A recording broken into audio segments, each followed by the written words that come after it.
Welcome to We Fix Real Estate with Men in Black as the theme song. Today we have Fred, Outer Space, and Renee with a fly shirt. How's it going, Renee? Good, good. So let's talk about mortgage. I am always following it. I do subscribe to the Arriva real-time mortgage feed. And the last 3 weeks in a row, I've gotten an email from Arriva telling me that my prospective rates have dropped. And you can get the same feed too. Just go to arriva.com and fill out Arriva.mortgage. Arriva.mortgage. Go there directly. Yeah. You can go there directly and get real-time rates. Well, let's talk about real-time rates. Mortgages are dropping. I used to every day at 8:30 in the morning at worst have on CNBC and hear the latest CPI, PPI, all those employment numbers. I used to do it religiously. And I also used to be on CNBC too. So it was, anyway. And then, that's after that 8:30 numbers, basically when Fannie Mae and everybody else sets their rates. So the rates come out based on news. It's really, economic news. It's basically, if there's no inflation, that means you need lower rates. If there's high inflation, you need higher rates. Mm-hmm. If there's low employment, I'll do it that way. You can be okay and keep rates stable. But if unemployment starts going higher, you got to drop rates. So there's all different reasons why things happen, and it moves the market. They're called mortgage-backed securities. They trade just like a stock does. Every minute of the day, these mortgage backs are traded. And, big pension funds buy them. You can buy your own mortgage. And then the rates come out at 11 o'clock-ish Eastern time from each of our lenders.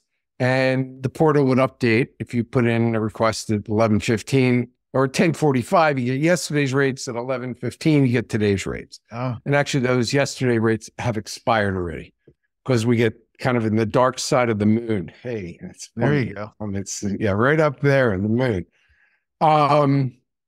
So what they've been doing lately is, if you've been just peripherally listening to, is that a word? Listening to the news, things have been getting quote unquote worse and better, meaning inflation sort of kind of coming down. The thing is, they didn't see the inflation rates staying this high.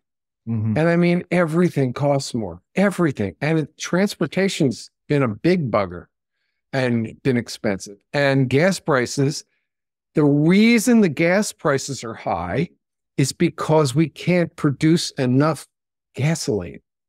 Okay. The U.S. is the number one oil producing. But we are the number one exporter, and we export crude.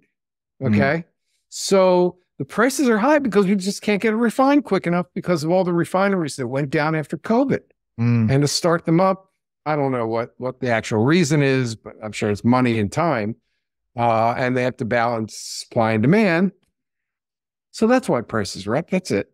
Right. I don't know where you're looking at gas prices, because gas prices have been going lower for the last few weeks. Yeah, I was going to say, it's San Diego, they're $4.79. Yeah, I know. But I mean, everyone in Texas is going to laugh because I think it's $2.95. Yeah. I mean, and it's getting into summertime. So this is good. So we're probably producing more. I don't keep track of it day to day, but I'm sure there's oil dudes on YouTube, TikTok, everywhere, X, Twitter.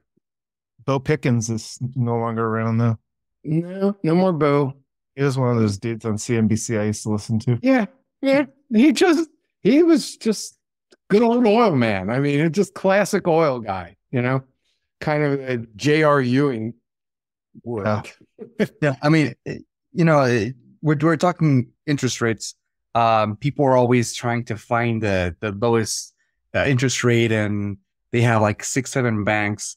And I think people have to, first and foremost, realize that interest rates are going to be changing every day. Secondarily, before you're even looking into home ownership, okay, where do I have most of my funds? Why? Because odds are that wherever you have all your other accounts, you're going to be able to have a better rate there because you have the relationship discount. And it's going to be a really small fractional discount. But as everybody's always trying to jump as to find a better rate, odds are the big bank that you're with, that you have that checking account with, is going to give you the best rate.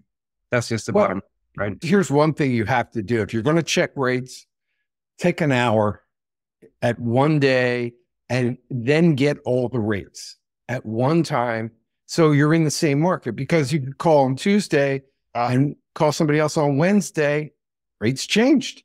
So now, the first guy might sound better than the second guy, but the first guy went up just like the second guy did. So see what I mean? It's like asking a different stock price on a different day. Mm-hmm.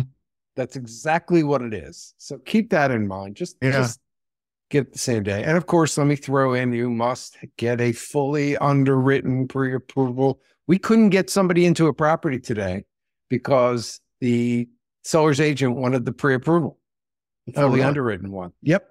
Which is, hey, I respect that a lot. Especially for a property which is not going to have an open house. It's an investment. You got to bother tenants. You don't want to waste your time with anybody with no buyers. Right.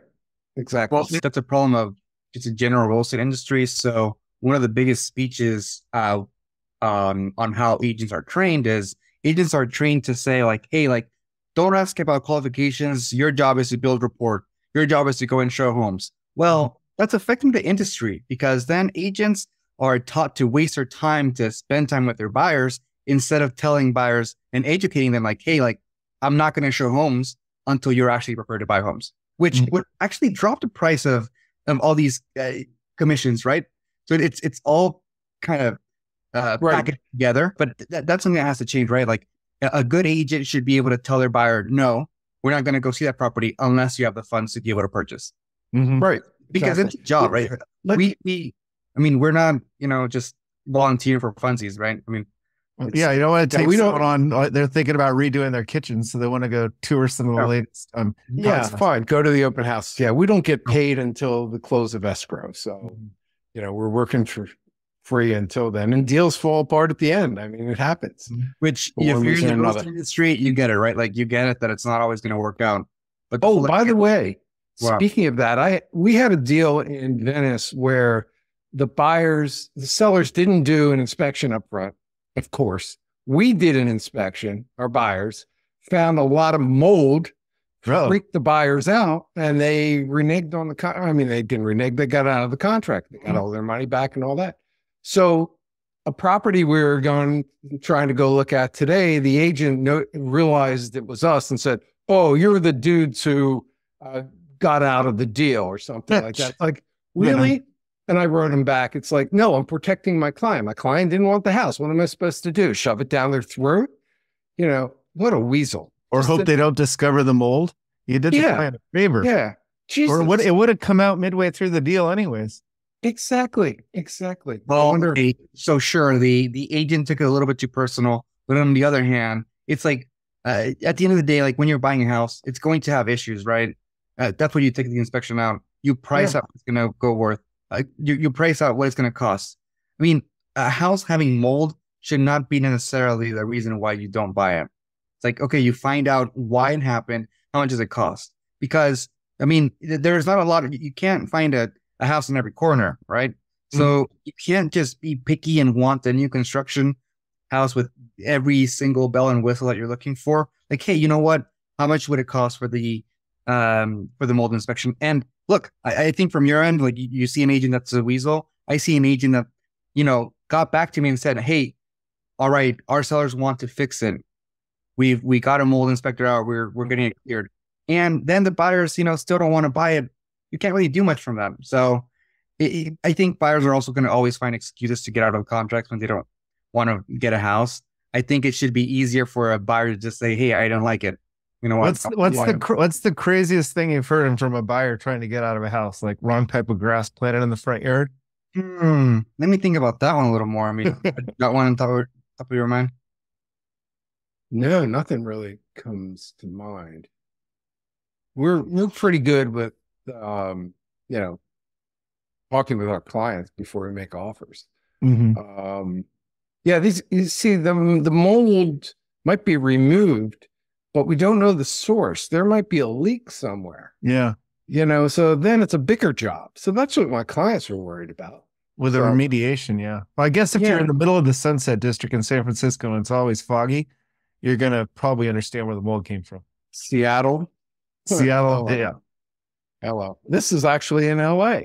Oh, yeah. There you got to, yeah, there's might be some. Well, it was Venice. It was near the beach. That's Yeah. close. Oh, and I mean, yeah, I mean, it's one of those things where it's like, you have to Old find house. out like if it comes back, is it under warranty? Can I get the full house, remediated? So yes, I mean, it's not just like a one size fits all, but that's the cost of home ownership, right? You have to figure out what's going to happen. And it can happen to any house that you don't have mold in. It can come back. I'm thinking one of the things that it hasn't happened that much, and I would want to find a consultant for this, would be for a paranormal consultant. I think I've mentioned it before. Oh, yeah. But someone saying that they think that they felt a weird aura in the house after visiting the house again. A Right? presence. Like spirit. Yeah, exactly. Wow. So it's like an idea. Like I would want to be able to have on one of our vendors, like a paranormal consultant, to go to houses and like clean them out, from any seance and a I forget what. Well, simple Google search pulls up, find a paranormal investigator in Los Angeles. It's one with 4.8 stars. Yeah, there you go. You guys, We'll add it to our Slack channel. new partner connection there. Yeah, We'll connect you with the best paranormal investigators in LA. I wonder why I couldn't find one earlier. Yeah. I didn't really spend a lot of time in it, but it's like, it's one of those things where it's like, why not? Weird presence would be a good way to get out of a house, but you always wonder. Yeah. I don't know if there's a Ghostbusters addendum in the forums library, but yeah, no, that's still a thing where it's contingency. It's something to bring up to a listing agent when you really want to push their buttons. We'd like to do the part. When we're in a situation where there's no other bidders and you're just trying to buy something, and we put in a mortgage contingency, an appraisal contingency, inspection contingency, we'll throw in the paranormal. Passing paranormal investigation. That'd be I can't wait to do that on a form now. That'll be a good one. So I'm going to turn the conversation because something really timely came up in my personal life. My mother-in-law had a fall last week. Oh, yeah. And she is now, and she lives in a house. She's doing well. She's back at the house, but she lives in a second story, and she doesn't have a staircase. She has to go outside of her house, up the stairs to her second story, which is not sustainable. So we are now heavily into finding a lift ASAP. René, a timely conversation on this channel. Yeah, René, tell me what you know. Yeah, it'll have to do with how the house layout. Ideally, there's the staircase is from the outside. Is that where? No, so she pulls her car straight into the garage, and she used to have a staircase there. She took that out to have more space in the garage. So we literally just need to cut a hole in her floor, and lift can go straight up into where the I'm sure whoever sells the lift is going to come out and do the whole investigation, whether they can do it and permitting. Yeah, I will keep you updated because I am going live today, good. And we're having a lift person come in. Yeah. So this is one of the reasons why there's not enough supply. Okay.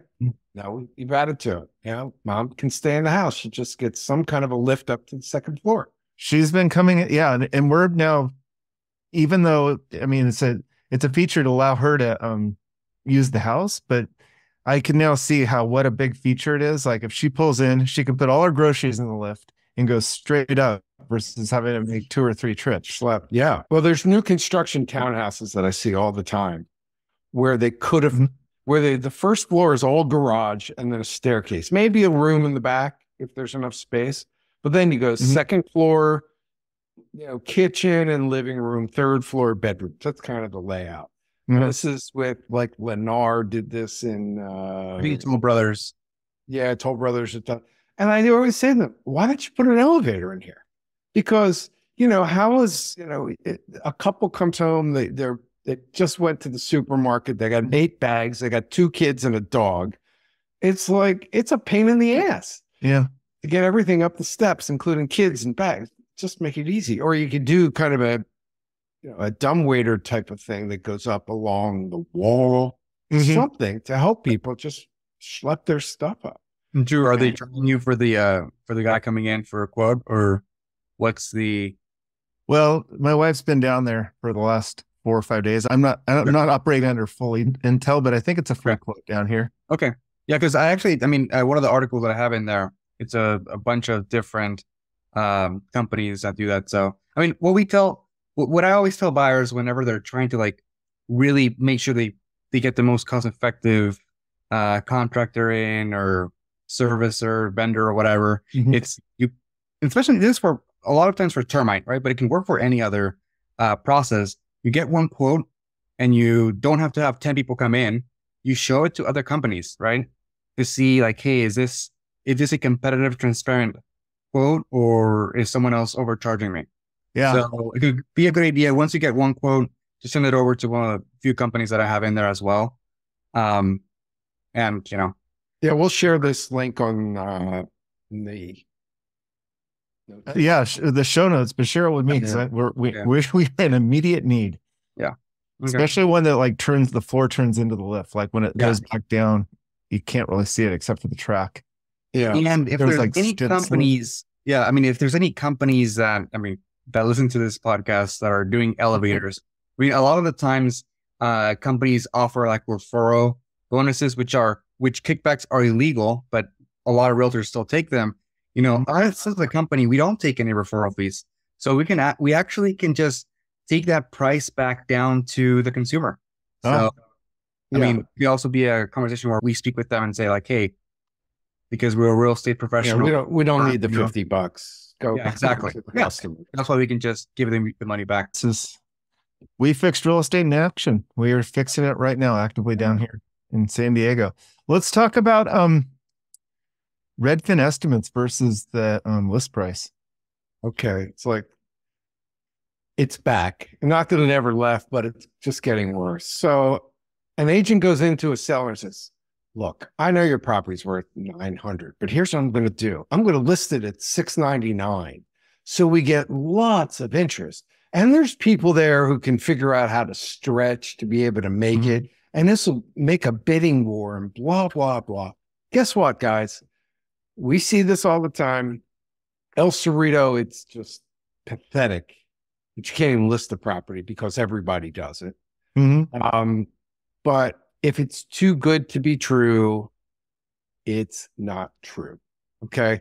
Don't even bother going to those open houses. You're wasting your time. If you're a buyer at 700 and that's all you can afford, don't bother. Even 750. If you know the Redfin estimate says 915, it's so much above because when you stick your sale price, your list price in Redfin, usually their algorithm kind of goes to around that number, a little low, a little higher. When it sticks to it being a couple $100,000 above, then it's the game. And why waste time and why help this agent try to get more people and try to drive the price up? But guess what? In the end, you don't drive the price up. No. Maybe there's 5 people at 915,000 who love it and are going to bid. Yeah, and they'll bid above that. They'll bid against each other, and you'll have exactly the same amount without wasting people's time. Now, hypothetically, what would happen? The person lists the house like at 700. Redfin's got it at 915. It's a slow week, and somebody just comes. No. What if someone just comes in and says, $695? Your asking price, all cash, no contingencies. Do the person? They don't have to accept that offer. We've had buyers that want to do that, and they get laughed at. What happens is agents have expectations for a hugely above list offer price, and when we submit list price offers, then they yell at us for saying like, "Oh, didn't you look at the comps?" And so we're put in a position where, okay, like there's a list price. Didn't you look at the comps?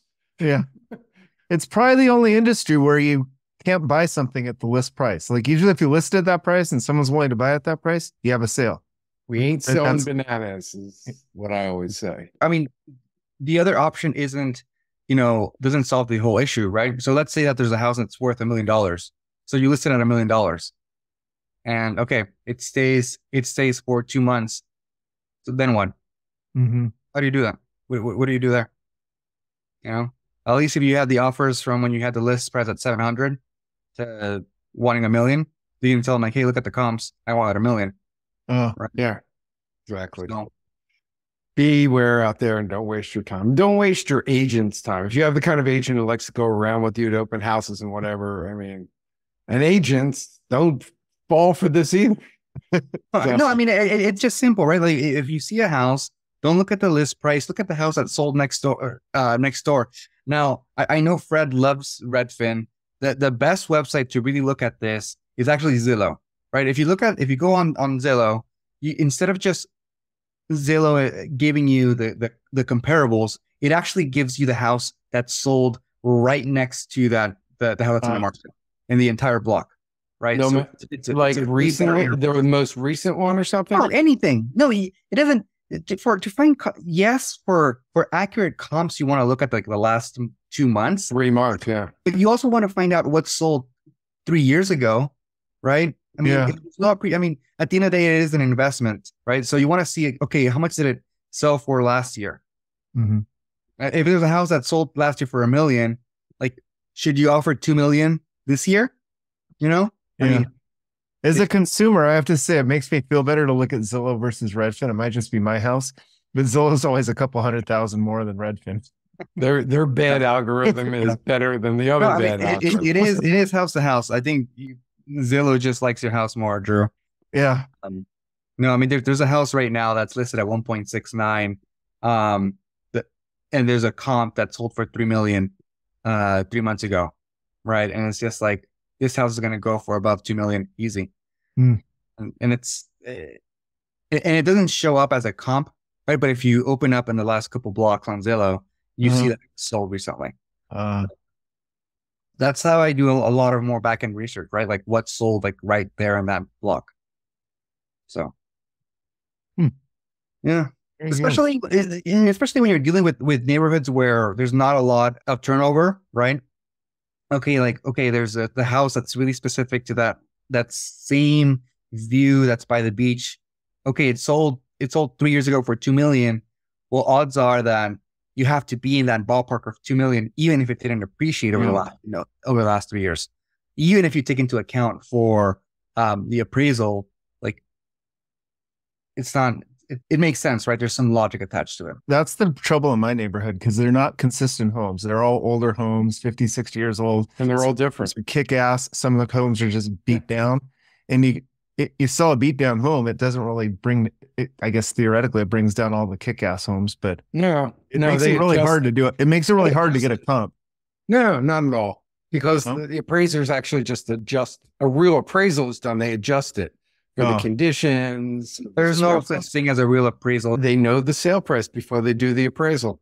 Yeah. We had a guy, we wanted to price something on our listing that we taking, and we asked him for an appraisal. So I hired, and the guy said, tell him what the guy said. So I won't bring up their names, but I hired one of the most well-known Bay Area appraisers. He goes on a bunch of these like conferences. He's at Inman as a speaker. So, we paid top dollar for this appraiser, right?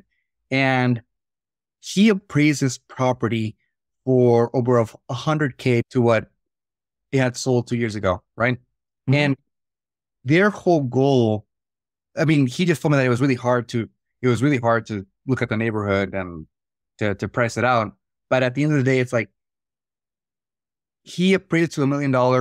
The house, in no universe it would sell for that price. But he was looking at the fact that it had sold last year for $900, and he wanted and appraisers want to just make us happy, right? That's what he said. That's the key. I want to say, I got it real high for you. It's like, no, I want the value of what it's going to sell for to the public. I don't give a shit how high it is. People pleaser. I deal with reality. Because the idea is to tell sellers like, hey, look, we appraised it and it's $1 million. It's $100 more than what you part paid. of the realtor cartel book, how to do things. It's just, and we fixed real estate. All we did is be honest and transparent. Well, and I mean, the problem is that if you're a first-time home buyer and someone gives you a disclosure for an appraisal, you're probably more easily convinced that the appraisal means that you should bid that price. Right. And, Exactly. sometimes there's agents who like get under contract and the house, appraises higher than what it's sold for. And there's agents that say like, oh, we just gained equity. And that's not really how it works. No. And equity is only important on these 3 days: the day you buy it, the day you sell it, and the day you need it appraised for a refinance. Other than that, it doesn't matter what your house is worth. As long as you're making the mortgage payments and you're comfortable there and everything, it goes up and down. You're going to own it for 20, 30 years. Who cares what it's worth this week? But people have this fascination. They got to know, what's my house worth? What's my house worth? What's my house worth? Your house is worth what someone is willing to pay for it. Mm-hmm. And that you're not going to find, you can get a generic idea and feel good that it went up, but my point was more that agents lead buyers to believe that if the house appraises higher when they're under contract, that they somehow gain value of that. Like they did a good job. Yeah. We got you the house for cheaper than Hey. Well, I've got a note here about the CRMLS commissions. Okay. So, and we will put this in the show notes. We have a buyer who wanted to buy in Orange County, a single family house. And she gives me, the address. I go to the multiple listing service and start reading all the information and then the agent notes. And it says that they will only pay a commission to a member of the CRMLS only. What? Yeah. Well, this is what the seller wanted because they want a local agent who understands blah, blah, blah is the first answer that I got as to why. I said, no, I don't think so. First of all, what the MLS actually is, people don't realize this, is an agreement to pay commissions. That's all it is.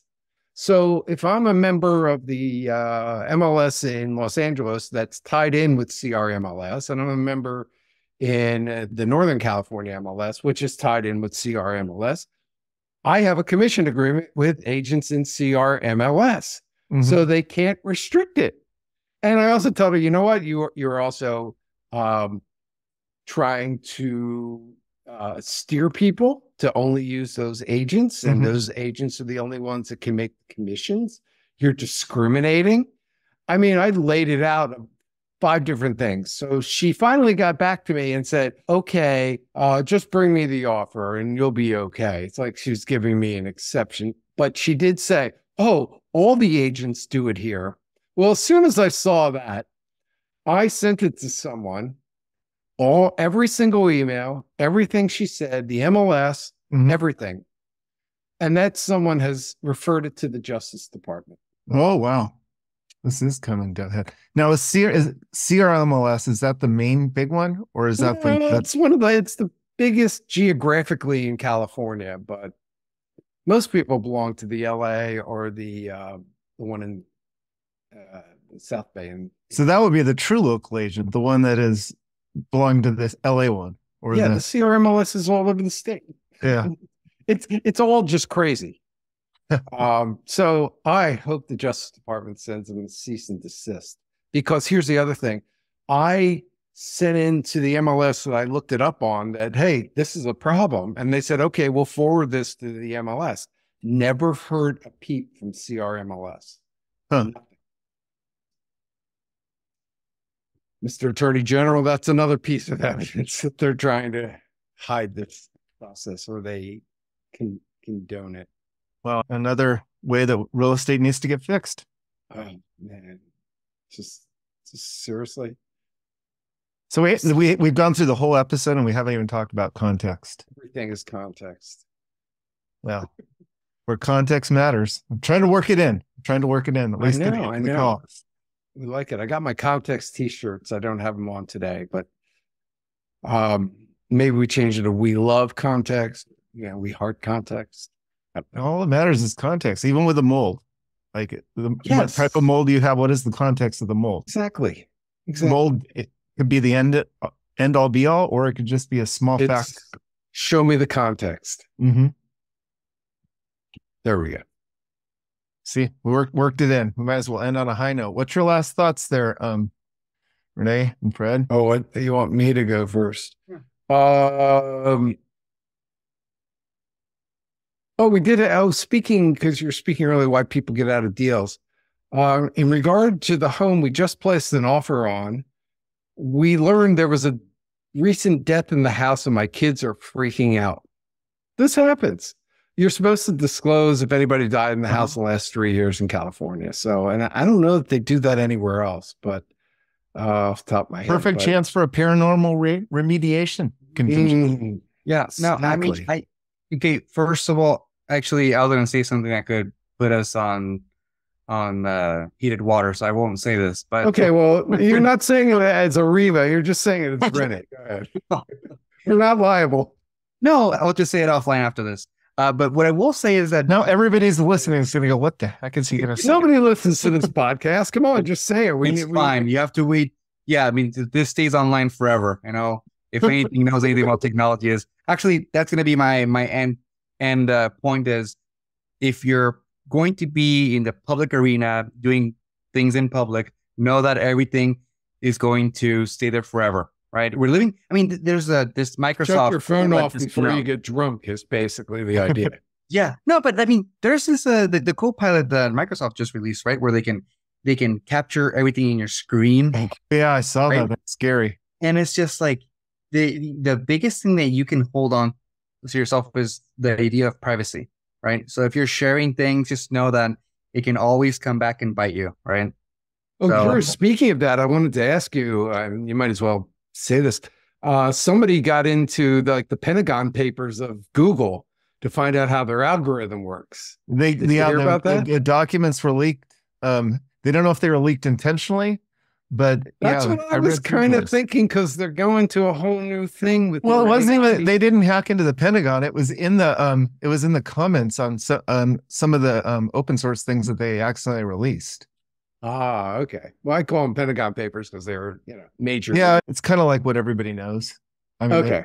the weird There's part nothing about the weird revelation. part that confused me the most was the domain match penalty. So if you bought the domain Best Mortgage and you just had a site talk about Best Mortgage, Best Mortgage, Best Mortgage, it's probably going to look like a bullshit thing because it's not tied to a company. So they'll probably demote that because you're just basically buying it. The domain exact match works when it actually is in line with all the content in your site. So if you bought best.ariva, best.mortgage, and it went to ariva.mortgage and talked about mortgages and didn't say the word best, it's better than what you were saying. It's all that in Yeah. I mean, again, it goes back to quality content. Links matter. There was a little bit of an underground thing about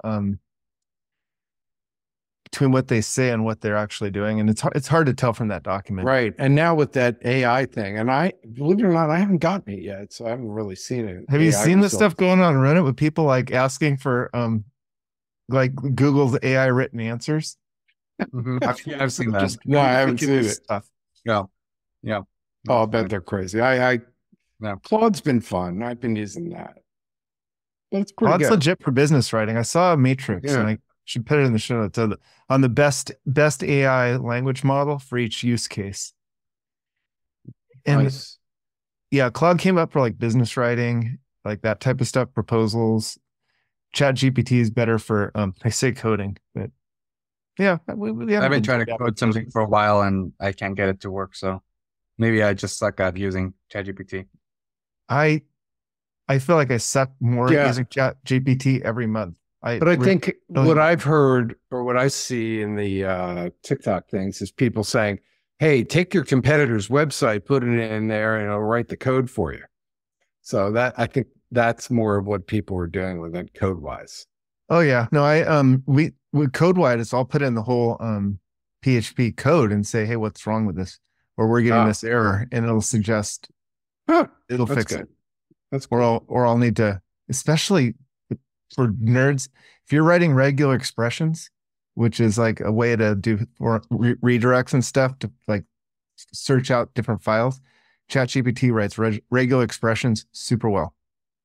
There you go. Nice.